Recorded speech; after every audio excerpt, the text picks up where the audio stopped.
مہینہ ان کے دروازے نہیں کھلتے ہیں۔ تو مسجدوں کو کس نے ویران کیا؟ آپ نے، ہم مسلمانوں نے کیا، کسی اور نے کیا ہے؟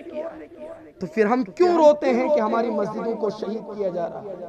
ویران تو ہم نے کیا ہے، کیونکہ قرآن بھی کہتا ہے ان اللہ لا یغیر ما بقوم حتی یغیروا ما بانفسہم۔ کسی قوم کو تب تک نہیں بدلا جائے گا جب تک کہ وہ قوم خود اپنے آپ کو نہ بدلے۔ ہم نے اپنے آپ کو بگاڑ دیا ہے۔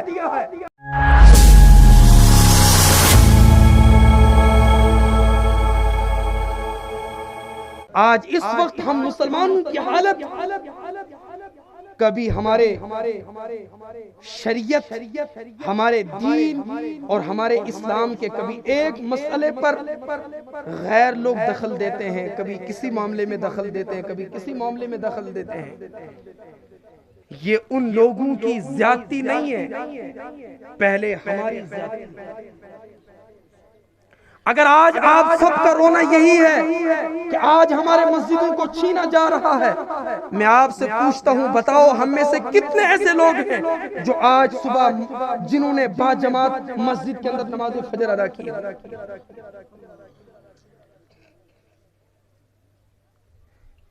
سب سے پہلے اپنی مسجدوں کو ہم نے ویران کیا ہے۔ جب ہم نے ویران کیا ہے، شروعات تو ہم نے کی ہے اور اس کی تکمیل غیر لوگ کر رہے ہیں، تو پھر کیوں روتے ہو کہ ہماری مسجدوں کو شہید کیا جا رہا ہے؟ پھر کیوں کہا جا رہا ہے کہ ہمارے دین پر حملہ ہو رہا ہے؟ یہ اس لیے کہ شروعات ہم لوگوں نے کی ہے۔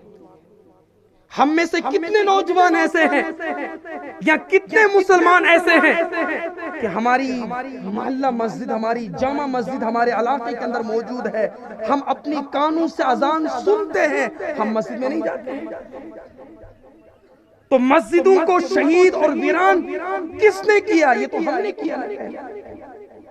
اور ہمارے آپ کے علاقے میں کتنی ایسی مسجدیں ہیں کہ جن مسجدوں میں مہینہ اذان نہیں ہوتی ہے، مہینہ ان کے دروازے نہیں کھلتے ہیں۔ تو مسجدوں کو کس نے ویران کیا؟ آپ نے، ہم مسلمانوں نے کیا، کسی اور نے کیا ہے؟ تو پھر ہم کیوں روتے ہیں کہ ہماری مسجدوں کو شہید کیا جا رہا ہے؟ ویران تو ہم نے کیا ہے، کیونکہ قرآن بھی کہتا ہے ان اللہ لا یغیر ما بقوم حتی یغیروا ما بانفسہم۔ کسی قوم کو تب تک نہیں بدلا جائے گا جب تک کہ وہ قوم خود اپنے آپ کو نہ بدلے۔ ہم نے اپنے آپ کو بگاڑ دیا ہے۔ آپ مجھے بتائیے کتنے ہمارے مسلمان ایسے جو اسلام کے مطابق زندگی گزارتے ہیں؟ اور آج کل ہماری مسجدیں جو بنتی ہیں، کتنی ہماری مسجدیں ایسی ہیں جو ہم نے اللہ کی رضا کے لیے نہیں بنائی ہے، کمپٹیشن میں بنائی۔ کتنی ہماری مسجدیں ایسی ہیں کہ جن کو ہم نے اللہ کی عبادت کرنے کے لیے نہیں، فلاں کو نیچا دکھانے کے لیے۔ کتنے لوگ ایسے ہیں ہم میں سے، مسجدیں تو بنا لی ایک دوسرے کے کمپٹیشن میں، ایک دوسرے کی ضد میں، اور آج کل ہماری جتنی مسجدیں بن رہی ہیں وہ سب جھگڑوں کی بنیاد پر بن رہی ہے۔ اللہ کی عبادت کے لیے کوئی مسجد نہیں بن رہی ہے۔ مسجد اللہ کا گھر ہے، اللہ کی عبادت کے لیے بنایا جاتا ہے۔ ہم نے مسجدوں کو اللہ کا عبادت گھر نہیں بنایا ہے۔ آج ہم مسجدوں کو بنا رہے ہیں صرف اور صرف اس لیے کہ لوگ کہیں کہ ان لوگوں نے پل بھر میں مسجدیں بنائی ہیں۔ تو جو مسجد اللہ کی عبادت کے لیے نہ بنائی گئی ہو، جو مسجد ہم نے اللہ کی رضا کے لیے نہ بنائی ہو، جو مسجد ہم نے کمپٹیشن میں بنائی ہو، بتاؤ اس کو ہم اللہ کا گھر کہیں گے یا ہم اس کو کیا کہیں گے؟ مسلمان کا ہر کام تو اللہ کی رضا کے لیے ہونا چاہیے، اور جو بات کرنی چاہیے حق کرنی چاہیے۔ اور میرا کوئی ٹارگٹ نہیں ہے، آج کل ہمارا صرف اور صرف، چاہے وہ ہمارے مدارس ہو یا ہماری مساجد ہو، کیونکہ مدارس ہمارے وہ دین کے قلعے ہیں۔ اگر ہمارا مدرسہ ہے تو ہماری مسجد، اگر آپ کا مدرسہ ہے تو مدرسے سے علماء پیدا ہوں گے، مدرسے سے حفاظ پیدا ہوں گے، مدرسے سے مفتی پیدا ہوں گے، مدرسے سے بڑے بڑے آپ کے اسکالر پیدا ہوں گے۔ جب وہ مدرسے سے پیدا ہوں گے وہ ممبر کو سنبھالیں گے، وہ مسجد کو سنبھالیں گے۔ اگر آپ کا مدرسہ نہیں ہے تو آپ کی مسجد نہیں ہے۔ آپ کا مدرسہ مضبوط ہے تو آپ کی مسجد مضبوط ہے، آپ کا مدرسہ محفوظ ہے تو آپ کی مسجد محفوظ ہے۔ لیکن مجھے بتائیے آج ہمارے مساجد اور مدارس کا حال کیا ہے؟ ہمارے علماء اسٹیج پہ بیٹھے ذمہ دار ہیں، میں اپنا ایک درد اور دکھ بیان کر رہا ہوں اور ہماری عوام بھی سامنے بیٹھی ہے۔ بتاؤ کون سا مدرسہ ہمارا ایسا ہے؟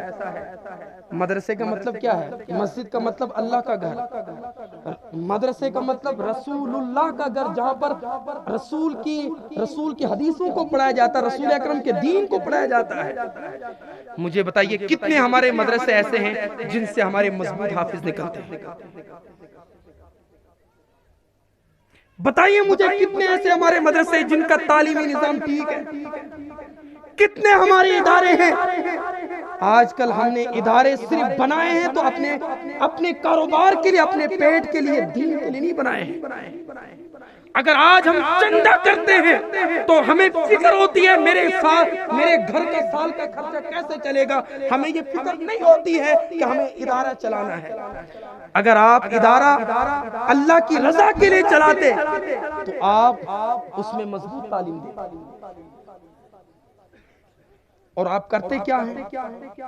آپ ایک چھوٹا سا ایک انکمپلیٹ ایک حافظ کو رکھتے ہیں جو مکمل خود حافظ نہیں ہوتا ہے۔ جو خود مکمل نہ ہو وہ دوسرے کو مکمل کیا بنائے گا؟ جس کو خود قرآن یاد نہ ہو وہ تمہیں کیا حافظ بنا دے گا؟ جس کو خود قرآن و حدیث کے مسئلے یاد نہیں وہ تمہیں مسجد سے کون سے مسئلے بتائے گا؟ پھر مسجد کے ممبروں سے صرف کہانیاں سنو گے، پھر مسجدوں کے محراب و ممبر سے صرف سیاسی باتیں سنو گے، پھر اپنے مدرسوں کو دین کے اڈے نہیں، دین کے قلعے نہیں، سیاست کے اڈے بناؤ گے۔ یہ تم تب کرو گے جب تمہارے پاس تعلیمی معیار کے لوگ نہیں ہوں گے۔ اور دوسری بات، میں صرف اپنے اہل سنت والجماعت کی مدارس کی بات کرتا ہوں، اور ایمان سے بتائیں اگر آپ کا مقصد دینی ادارہ چلانا ہے، آپ بھی سنی، آپ کا ادارہ بھی اہل سنت والجماعت کا، ان کا ادارہ بھی سنی اور یہ بھی اہل سنت والجماعت کے نمائندے، یہ بھی سنی ادارہ سنی اور یہ بھی ادارے کے ذمہ دار اور اہل سنت والجماعت کے نمائندے۔ آپ کا مقصد بھی اہل سنت والجماعت کو فروغ دینا، آپ کا مقصد بھی اہل سنت والجماعت کو فروغ دینا، آپ کا مقصد بھی اہل سنت والجماعت کو فروغ دینا۔ جب سب کا مقصد ایک ہے تو پھر آپ اس مدرسے کی مخالفت کیوں کرتے ہیں؟ پھر آپ کیوں کہتے ہیں صرف میرا مدرسہ چلنا چاہیے، اس کا بند ہونا چاہیے؟ بے شک بے شک حق ہے۔ پھر آپ اس مدرسے کی مخالفت کیوں کرتے ہیں؟ پھر آپ لوگوں کے پاس جا کر چندہ مانگتے ہیں اور چندہ مانگتے ہوئے کہتے ہیں کہ مجھے میرا ادارہ چل رہا ہے، مجھے چندہ دینا، اس کو چندہ مت دینا۔ غلط بات۔ اس کا مطلب آپ ادارہ نہیں چلا رہے ہیں، دکان چلا رہے ہیں۔ آپ ادارہ نہیں چلا رہے ہیں، آپ اپنا گھر چلا رہے ہیں۔ بے شک۔ آپ ادارہ نہیں چلا رہے ہیں، آپ اپنے خاندان کو چلا رہے ہیں۔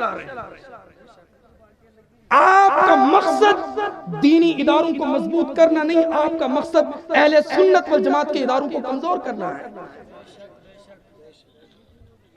یہ آپ کون سی پڑھائی پڑھ رہے ہیں؟ اور آپ اپنے ذہن کو کھولیں اور یاد رکھیں آپ کی مخالفت کرنے سے یا آپ کے دوسرے مدرسے کو کمزور کرنے سے یا آپ سازشیں کرنے سے آپ اس ادارے کو کمزور نہیں کر سکیں گے۔ یا آپ جب چندے کی باری آتے ہیں آپ کہتے ہیں مجھے چندہ دینا، اس کو مت دینا، اس کا مطلب آپ کو اللہ پر بھروسہ نہیں ہے۔ آپ کا، کیونکہ مجھے بتائیے مسجد اللہ کا گھر ہے، آپ اور میں کیا مسجد کو بنائیں گے؟ مدرسہ رسول اللہ کا گھر ہے، ہم مدرسے کو کیا چلائیں گے؟ جس کا گھر ہے وہ خود چلائے گا۔ آپ مجھے بتائیے، آپ کے یہاں پر اتنے لوگ بیٹھے ہیں، کیا مجھے آپ کے گھر کی فکر ہے؟ یا میں کبھی آؤں گا کہ تمہارے گھر میں آٹا چاول دال ہے نہیں ہے؟ میں نہیں بولوں گا، کیونکہ آپ کا گھر ہے، آپ جانو، آپ کا کام جانے، اور میرا گھر ہے، میں جانوں، میرا کام جانے۔ جب ہمارا ایمان اور عقیدہ ہے مسجد اللہ کا گھر، مدرسہ رسول اللہ کا گھر، تو پھر آپ ہر وقت ٹینشن میں کیوں رہتے ہیں کہ یار میرے مدرسے کا کچھ نہیں بنا؟ اس لیے ہمارے علماء کو، ہمارے مدارس کے ذمہ داران کو اپنے آپ کو چینج کرنے کی ضرورت ہے۔ ہمیں مدرسوں کو چینج کرنے کی ضرورت نہیں، ہمیں مسجد و محراب، مسجد کے ممبر و محراب کو ٹھیک کرنے کی ضرورت نہیں۔ مسجد بھی ٹھیک ہے، ادارہ بھی ٹھیک ہے، ہم لوگ ٹھیک نہیں، ہمیں اپنے آپ کو ٹھیک کرنے کی ضرورت ہے۔ ہم جو ذمہ دار ہیں، اور آپ اپنے آپ کو ذمہ دار بنتے ہیں اہل سنت والجماعت کے، اور آپ اپنے آپ کو مدرسے کا، دین کا ٹھیکیدار سمجھتے ہیں، اور کام وہ کرتے ہیں جو ذمہ داروں کا کام نہیں ہے۔ اور یہ بات بھی یاد رکھیں، آپ کی مخالفت کرنے سے، آپ کو دوسرے مدرسوں کو یا مسجدوں کو کمزور کرنے سے، وہ مدرسہ یا وہ مسجد کمزور نہیں ہوں گی، آپ کمزور ہوں گے۔ آپ کی حقیقت لوگوں کو پتہ چل جائے گی۔ اس لیے میں لوگوں سے یہی عرض کرتا ہوں، مدرسے بناؤ اللہ اس کے رسول کی رضا کے لیے، مسجدیں چلاؤ اللہ اس کے رسول کی رضا کے لیے، کمپٹیشن پہ نہیں، لوگوں کے ضدوں میں آ کر نہیں، دوسرے کو نیچا دکھانے کا نہیں۔ میں آپ کو اس لیے نہیں کہہ رہا ہوں کہ آپ اہل سنت والجماعت کے نمائندے نہیں ہیں، اس لیے کہ ہمارا مقصد کیا ہونا چاہیے، یہ بھی سنی ادارہ، یہ بھی سنی ادارہ، یہ بھی سنی ادارہ، یہ بھی مضبوط ہونا چاہیے، یہ بھی مضبوط ہونا چاہیے، یہ بھی مضبوط، تاکہ سب جگہ سے ہمارے مدارس اور مساجد مضبوط ہو کر ہر مسجد سے، ہر مدرسے سے اہل سنت والجماعت کا پیغام نکلنا چاہیے۔ نعرہ تکبیر، نعرہ رسالت، مسلک اہل سنت والجماعت، نعرہ تکبیر، نعرہ رسالت، حضرت علامہ مولانا مفتی اشرف صاحب قبلہ، نعرہ تکبیر۔ اور آج آپ لوگوں کو قوم پرست میں بانٹ کر، لوگوں کو قبیلوں میں بانٹ کر، لوگوں کو خاندانوں میں بانٹ کر آپ دین کا کام نہیں کر رہے ہیں، آپ اپنے پیٹ کو پال کر سنیت کو، دین کا نقصان کر رہے ہیں۔ لیکن یہ بات بھی آپ کو میں کھل کر کہوں، آپ کے دین کو نقصان پہنچانے سے دین کا نقصان نہیں ہوگا، کیونکہ میرا دین وہ ہے کہ جو ہمیشہ سے تھا، ہمیشہ رہے گا، ہمیشہ سے ہمیشہ رہے گا، نہ مٹا ہے نہ مٹے گا کبھی۔ مٹانے والے آ گئے، مٹ کر چلے گئے۔ کتنے لوگ ایسے ہیں کہ جنہوں نے ہمارے قرآن کو بدلنے کی کوشش کی، کورٹ اور سپریم کورٹ میں جا کر ان نے اپیلیں درج کی کہ قرآن میں سے کچھ آیتیں نکال دو۔ ہمارا قرآن بدلا، اور بدلنے والے کہاں ہیں آج؟ خود بدل گئے۔ کتنے لوگ ایسا ہے جنہوں نے ہمارے اسلام اور دین کو بدلنے کی کوشش کی۔ ہمارا دین بدلا، کل بھی ہمارا کلمہ لا الہ الا اللہ محمد رسول اللہ تھا، آج بھی ہے، قیامت تک رہے گا۔ اس کلمے کو بدلنے والے بدل گئے، اس اسلام کو مٹانے والے مٹ گئے۔ ہمارا دین، ہمارا قرآن، ہماری شریعت کل بھی زندہ تھی، آج بھی ہے، قیامت تک رہے گی۔ لیکن ایسے لوگ خود مٹ گئے، ان کی شخصیتیں مٹ گئیں، ان کی حیثیتیں مٹ گئیں۔ اس لیے لوگوں، میں اپنے علماء سے درد مردانہ اپیل کرتا ہوں، اب چونکہ یہ شوال کا مہینہ ہے، اور اس شوال کے مہینے سے ہمارے مدارس اسلامیہ کی سال کی ابتدا ہوتی ہے، سال کی ابتدا ہوتی ہے۔ اس لیے آپ لوگ اپنے اداروں میں مضبوط استاد رکھو. آپ اپنے اداروں میں تربیت یافتہ استاد رکھو. آپ اپنے اداروں میں مضبوط عقیدے والے استاد رکھو. آپ اپنے ادارے میں حق بات کرنے والے استاد رکھو. جب آپ اپنے ادارے میں کامل استاد رکھیں گے، تربیت یافتہ رکھیں گے اور عقیدے کا مضبوط رکھیں گے اور سنجیدہ اور سلجھا ہوا استاد رکھیں گے، آپ کے ادارے سے پھر بچے بھی اسی انداز کے نکلیں گے. آپ کے اداروں سے پھر تربیت یافتہ طلبہ نکلیں گے. اور ایسا نہیں ہوگا اگر آپ نااہل استاد رکھیں گے. نااہل استاد، پھر آپ کے ادارے کا ہوگا کیا؟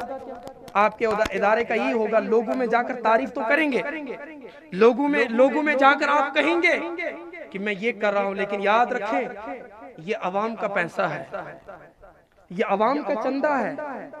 عوام ان اداروں پر بھروسہ کر کے ایک ایک روپیہ دیتی ہے، اور آپ ادارے میں بیٹھ کر اگر آپ صحیح معنوں میں نہیں چلائیں گے، کل قیامت کے دن یہی قوم آپ کا گریبان پکڑ کر گھسیٹ کر کھڑا کر کے آپ سے پوچھے گی، بتاؤ ہم نے تمہیں رسول اللہ کے نام پر چندہ دیا تھا، اللہ کے نام پر چندہ دیا تھا، اور تم نے ادارے کا کام کرنے کے بجائے تم نے اپنے گھر کی بلڈنگیں بنائی ہیں اور تم نے ادارے میں کوئی کام نہیں کیا ہے. کل یہ قوم دنیا میں اگر آپ کا لحاظ کرے گی، کل قیامت کے دن یہ قوم آپ کا لحاظ نہیں کرے گی، آپ کا گریبان پکڑ کر آپ کو کھڑا کرے گی. اس لیے اگر یہ مدرسے کا ذمہ دار بننا یا مسجد کا ذمہ دار بننا آسان ہے، لیکن اس کا حساب و کتاب بہت مشکل ہے. اس کا حساب و کتاب بہت مشکل ہے. اگر ہمارا ادارے کا ایک روپیہ بھی اگر ضائع ہو جاتا ہے، ہمیں کل اس ایک روپے کے بدلے میں بھی ہم نے کل اللہ کے سامنے حساب دینا ہے.